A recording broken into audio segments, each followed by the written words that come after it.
I hope you've been having fun making your blockheads this week. Here's my week 1 and week 2. I think they're wonderful. I love how the colors are coming together.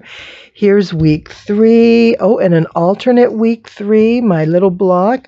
I've started making those. I do need to go back and make the small ones for those there. And then look at this. Oh my goodness. This is today's quilt from this week, this quilt block. And look at that. Oh, it looks great. I love it. So let's get started and I'm going to show you how to make this.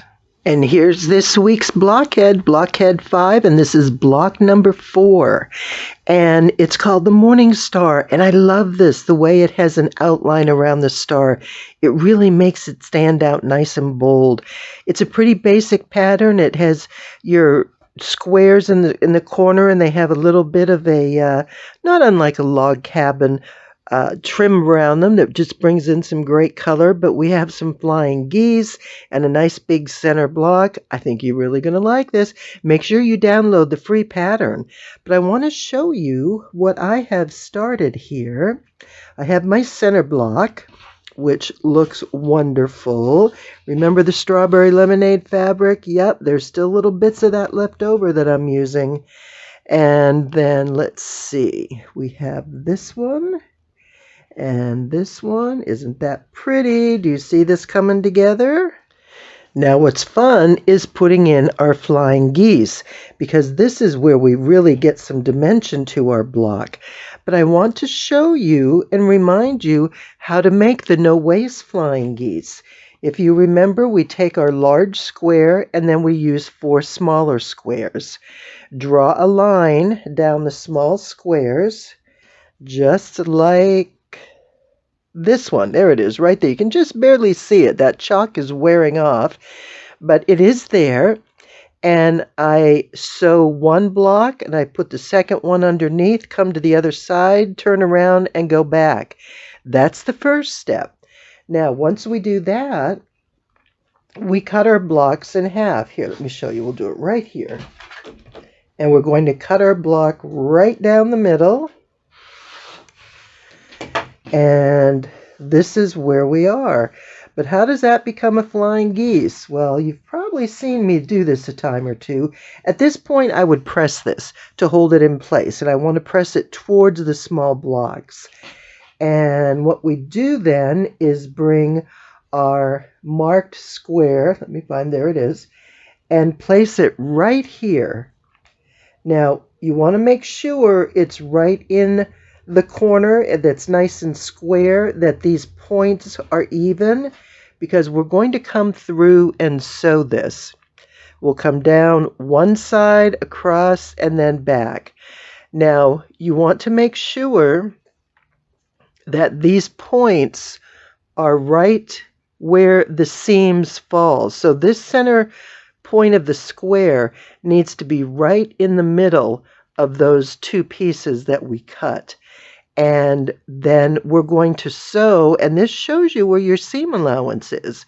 And you're going to sew, I go up one side and then down the other. And again, we cut that in half. And we have beautiful flying geese blocks. No waste flying geese. And there we are. That's all there is to it. It's a very simple process.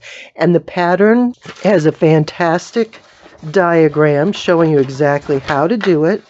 And all the blocks are cut slightly oversized, so the dimensions that you're given here are a little bit oversized, so you have plenty of room to trim. Because at this point, we need to trim our flying geese before we put our block together. So let me go ahead and do my block and show you how it's going to look. But let me give you a peek of my little one. This is the 6-inch block. Ah, isn't that wonderful? I love the outline. This is such a great block. I can't wait to finish the big one. I have everything pressed, but before I sew it together, I do want to show you how to measure and trim your flying geese. Now, these blocks need to measure 2.5 by 4.5. And currently they measure a little bit more in each direction. Remember I told you these are oversized, so that gives us the extra room that we need to trim our block down and not come up short, because that is a common problem when you do triangles, and it has to do with your seam allowance and the, what do I want to say, not that, so much the accuracy, but the way the fabric folds. If you take a little bit too much, then sometimes you can come up short. So this way it's all taken care of. You don't have to worry about it. So this measures 4 3/4 by, so 2.5, 2 3/4. So I have an extra 1/4 inch that I can trim off, and I'll want to make sure I trim it evenly around my block. So I'm going to start on this side. I always cut this side first because I want to make sure I have exactly the seam allowance that I need here. And this needs to be no less than 1/4 inch, because when I take my 1/4 inch seam, I don't want to cut that point of my flying geese block off. So what I'll do is I'm going to place my block, there we go, and put the 1/4 inch mark of my ruler, which you can see right there, and I'm going to put it right above that point. And I want to make sure that this center line is also going through that point, just to make sure that I'm nice and even and straight and I'm measuring where I need to be.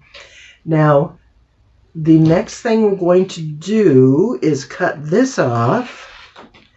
And before I cut the bottom, I want to cut the sides. Now, you could just go ahead and cut this, but I do want to make sure that my center is cut where it needs to be, because the center of this needs to be in the middle of 4.5, which is going to be 2 1/4 inches. So I want 2 1/4 here and 2 1/4 here. Now, you can buy a ruler specific to this size that you can use to trim. And if that's something you're more comfortable with, then absolutely go ahead and do that. I want to go ahead and put my center. Let's see, I've got my center point. It's right at 2 inches, but remember now I need 4.5, so I'm going to set that at the 2 1/4 mark. And when I'm at 2 1/4 right in my center, I have this little bit here. And you remember, we figured it's going to be about 1/8 of an inch on each side. Now I'm going to come to this side, and I'm going to set my ruler at 4.5. Also make sure that my 2 1/4 is right here on the point, and that's perfect. Of course, I just cut that side. Let me put my blade back in. I just cut that side, so we know that's even. I want to make sure this is nice and straight. And I'm at my 2 1/4. There it is right there. And I'm going to cut this. All right, now we can tell already that we need to trim off the bottom, because this point should be right in the corner of where your square corner is. So I should say that the seam should actually go right through the center of your corner.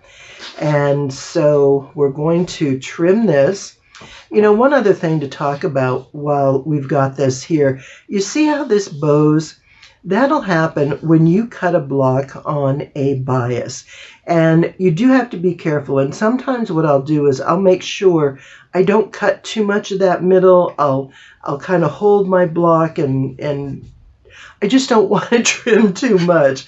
Sometimes I find that I can sort of pull that fabric back a little bit and not lose so much. But I need to cut that off here. Do you see how when I cut this here, I'm going to cut it right at my 2.5, and I have all my measurements lined up. But I want to show you when I cut that off, you see how those the seam is exactly in the middle of the point. So, and I want you to see this up close, that we have a 2.5 by 4.5 inch. We have our 1/4 inch seam allowance there, actually just a tad more, so I have plenty of room to sew my seam. And that your points, see how that seam comes right into the middle of the corner right there? Let me hold it right up close. I want to make sure I get it in there, so that when you take your seam this direction and this direction, that seam, that line between the two colors will be in the middle, and that way you're going to preserve your points. And on flying geese, we want our points to look gorgeous. So that's all there is to it. It's really quite simple.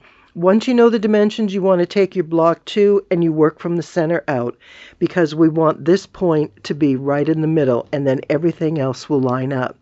So we've got it trimmed. Let me go ahead and get everything else together, and I'll finish this block. I can't wait to show you. And here's my final block. It looks wonderful. I love that pink edging that goes all the way around. It's a lot of fun. And of course, this little guy is so cute. Oh my goodness.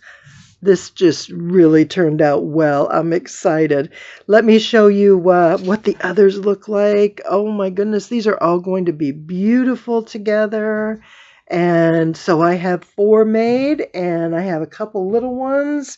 They're scattered. Oh, here's one here. They're just kind of scattered around. So this is going to be a great quilt. What fun these colors are. It's beautiful. Thanks for following along. I hope you're getting some blocks done too. Have a fantastic weekend.